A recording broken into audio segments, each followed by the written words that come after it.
Right, hello Emma. Thank you for doing this, because I appreciate this isn't something that you've done a lot of, or me. But I was when I saw, or when I was shown your dissertation project, I was really keen to make sure that my first year students had an opportunity to see what a student can come up with in terms of the stuff that they learn in Principles of Marketing in Year 1, and how they can then go through and use that to create something that I know you haven't had your mark yet, but and I'm not marking it, but I think is a really good and important piece of work that we can use within the university for both teaching and when we're doing the farmers market. So, well done. That's why you're here. I know it feels like a double-edged sword, because it's actually what you've ended up with doing something you didn't want to do, something that you did well. So, can we start at the beginning?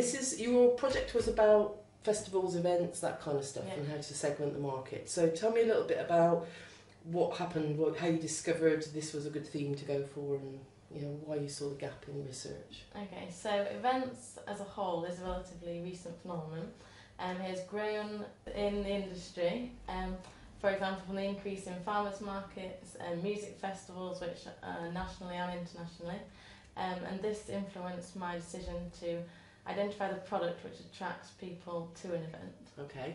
Okay, so it's a good social, for my first year students, if we're looking at PESL, in terms of socially, the way we live our lives, that's changed, which means there's more of this stuff that we're going to want to do at weekends. And so what we need to identify is who's coming and for what reason. Yeah? Brilliant, okay. So talk me through a little, this looks a bit, boring as a slide, doesn't it? It's either a matrix or a pyramid, but in this case. So what's this about? How did you build your research up?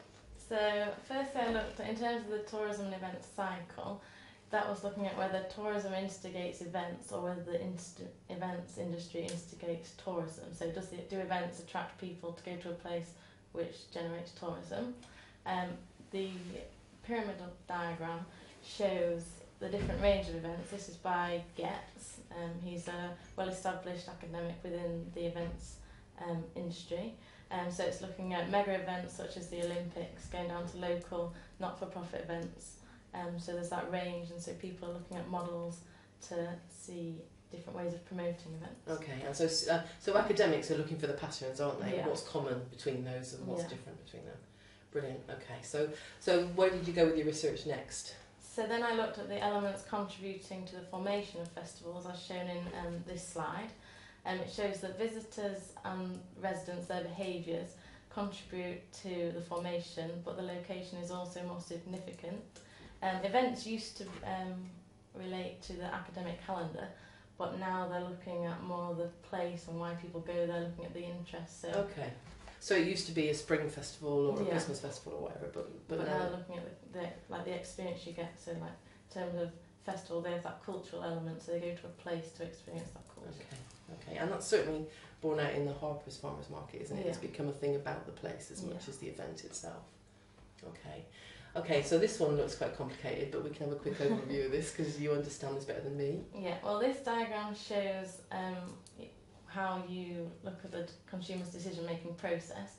So you need to identify the consumer's needs, motives and expectations in order to influence their decision to attend an event. Okay, and that's really what segmenting a market is about, isn't it? Like putting people into boxes so that we know what it is that motivates them and what their needs are. Yeah, and then you can tailor your product to attract the market. Right,